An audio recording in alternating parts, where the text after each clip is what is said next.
Hey guys, OG Albina here, and it's time for one last ride. No, I'm not retiring, don't worry.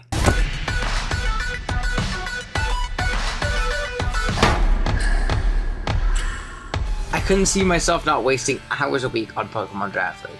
One Last Ride is just the name of the final farewell tournament I'm running to end off Generation 9. We released a big trailer for the tournament a few weeks back, but essentially this tournament is here to send off Generation 9, as Champions is due to come out presumably early next year. We've gathered some of your favorite draft creators in this 32-coach tournament to have them duke it out for a prize pool totaling of a whopping $550. If you want to see the full coaching roster, check out the trailer in the description below. Coming off of a recent championship in LTM, we of course are gunning for the crown ourselves to send off the Gen in style. Today we're going to be going over our roster for the tournament. If you guys are excited for One Last Ride, be sure to drop a like on the video as well as subscribe to the channel. If you enjoy Draft League content, this is your place to be. Go ahead and hit that sub button, really helps out a smaller creator like myself. That being said, let's jump into it. First, some ground rules for the tournament. Out of our 32-coach roster, we were put in random 8-coach draft pools. From this point, we drafted a team of 8 Pokemon equaling 90 points. We were allotted 2 Terra Captains maximum, with a Terra budget of 28. After the drafting phase, coaches were once again randomized into 4 coach draft pools. Our battle pool, the Cortando pool, consists of myself, Dashing Sceptile, Davion, and the Uzi Gunner. We will play each of these coaches once. If we get a record of 2-1 or 3-0, we will advance to the bracket stage of the tournament, which is a 1 single elimination game each week, until we are either eliminated or win the championship and the first place prize of $275. Jumping into the draft itself, we have 8th pick in our pool. This means no broken Iron Valiant or Meowscarada for us, but we do have the benefit of being able to pair our picks together each time we come up to draft. My realistic hope for this draft was Terapagos falling to the back wheel, where I could pair it with Roaring Moon. I've been using that core in DFL, and I've really enjoyed it. Unfortunately, Terapagos went the pick right before us to Seabad. On the adjustment, I noticed there was another top tier threat we could build around that I've had some pretty decent success with in the past. That was Terra Raging Bolt. This guy is Gen 9 power creep personified, min-maxed out the wazoo to be incredibly fat and ridiculously strong. His dual stabs are incredibly spammable, and has the awesome revenge tool in Thunderclap, functioning as a special type electric clone of Sucker Punch.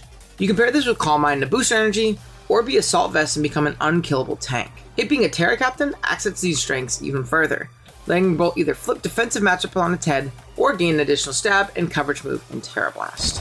To pair with Bolt, we grabbed one of the best roll compression mons in the format in Iron Treads. Treads really opens up the rest of our drafting possibilities with the amount of checkboxes it hits.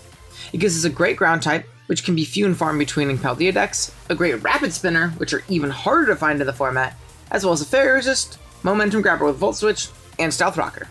Whether it be a more defensive utility based set, or a scary offensive Treads with its surprising coverage, this Pokemon is an absolute threat and lets us draft a lot more fun offense down the line.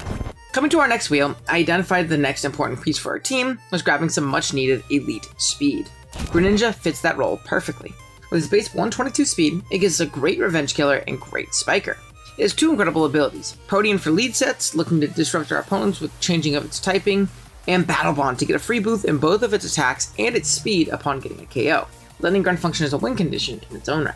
Grunt commands its own level of pretty intense respect in the building process. Unless the other team is just okay with Grunt getting a boost and winning, this can lead to some awkward turns for the opponent, trying to not let Grunt get a KO and boost. I'm hoping I can take advantage of these turns to their fullest. To round out our wheel, we grabbed a mon that may surprise longtime viewers of the channel. We grabbed Alomomola. For some reason, there's the sentiment that I hate Aloe, and I think it's just terrible, when really, that's not the case. I just won't put it at 12 points like some Wi-Fi leagues will.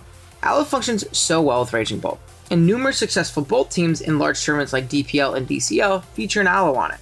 It functions as an incredible flip turn pivot on these types of teams, and shuts down a ton of the mons that threaten Bolt. It also pairs well with Iron Treads, resisting fire and water moves that would give it trouble. It also has the ever important Wish. No, not that one. Healing Wish.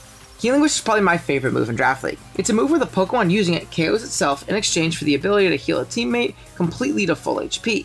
This is so valuable with bulky tanks and sweepers like Raging Bolt. It lets me use Bolt early and offensively, knowing I have the ability to bring it back when my opponent's team is nice and softened up later on. Between its elite pivoting capabilities with either FizzDef or AV sets, and its ability to Healing Wish up Raging Bolt, Aloe is the perfect fit on this team. Round 5 comes and goes, and to end it, we end up grabbing Ogerpon Hearthflame. I think Ogre fits super well on this team. It gives me a super solid breaker alongside Raging Bolt, and it smokes a ton of the mons it may not appreciate in grasses and grounds. It also gives us another momentum piece, and another spiker alongside Greninja to allow more set versatility in both. It does have a few glaring weaknesses though. Number one is of course those pesky stealth rocks.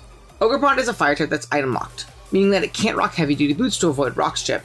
Thankfully we have one of the best spinners in the game in Iron Treads, and Aloe to bring in an Ogre back to full if it's ever chipped too low by rocks or by other means. I think Ogre is the perfect pickup here, giving us some much needed offense and oomph. Remember when I said Healing Wish was my favorite move in the game right now? Well, it only makes sense to get a couple guys with it. And looking at the board, I noticed a beautiful little Mesprit sitting right there. These Raging Bolt teams love having double Healing Wish, but Mesprit offers much more than that. It gives me a second Stealth Rocker for one, taking a lot of burden off of Iron Treads for AV sets or matchups where we'd like to be more offensive. It also functions as a ground immunity, which is huge for this team. Currently, we don't have a single resistance to arguably the best typing in the game offensively. Mesprit helps us out with this a ton. Opposing Great Tests are still scary, don't get me wrong, but now it's much more manageable and I don't just lose to Scarf Earthquake or Headlong Rush. Going into the final wheel, we had little to no points left. Only 5 in fact, but there are still a few matchups I wanted to shore up. First up is beating Great Tusk. Yeah, I know I mentioned Mesprit, but it's not quite sturdy enough to be our only ground answer. Therefore, I went with the best cheap Fizdef grass available, Leafeon. Leafeon is really only here for those matchups where I need a little bit more insurance into an offensive ground other than just Mesprit. Second, I wanted a ground and poison. First reason was T-Spikes, as they're very good into comps with guys like Bolt, Aloe, and Ogerpon. But the second and more important reason was for both Valiant and Meowscarada. Getting a Fairy, Fighting, and Grass Resist when those two are arguably the best Pokemon in the format was paramount. So for that reason, I went Arbok. Arbok can check Valiant with a dual-pronged approach of AV for special moves and Intimidate for physical sets. For Meowscarada, it might not be the best resist to knock off, but Intim buffers the attack quite a bit. It's not the best answer to the duo, but for 2 points, I'd say it's pretty darn good. That's the squad for the tournament. No transactions allowed. Now let's take a little preview at our matchups in the order that they'll be played in. First up is Dashing Sceptile. He's a pretty scary hard stun offense team consisting of Terra Walking Wake and Great Tusk as his main threats, accented by guys like Goldango. I'm really glad we ended up shoring up our defensive matchup into a style like this with our later picks. Second, we play the man, the myth, the legend, the Uzi Gunner. No Kilowattrel this time, but he does pose some massive problems with the likes of the best Pokemon in the format and Iron Valiant. Then a great dual hazard core of Hisuian Samurott for spikes and Goldango to spin and defog block. This one will be a doozy for sure. Lastly, we play against yet another hard stun Tusk team against Davion. He similarly has Tusk and Terra Wake, but his supporting offense is a bit different in Terra Venusaur and Cinderace. Hopefully we have a good matchup into this comp because we got it twice. That is going to be our first little initial draft analysis for the One Last Ride, kind of send-off tournament to Gen 9. If you guys are excited for this tournament, again, drop a like on the video, subscribe to the channel if you're new. I'd really appreciate it a ton. I don't think this will be our last thing we do in Gen 9, but this seemed to be the best time to get everybody together for a tournament. And I wanted to send off the Gen style because I've really enjoyed Gen 9, and I hope you guys have too. It's been a really, really fun format, and I hope it's been as fun for the viewers as it has been for me playing. But we should have our pools games going up weekly, and if we do well, hopefully we'll have a good amount of bracket play as well. But yeah, we'll see. Drop a like if you enjoyed. So if you're new, like I said, I'll see y'all next time. Later.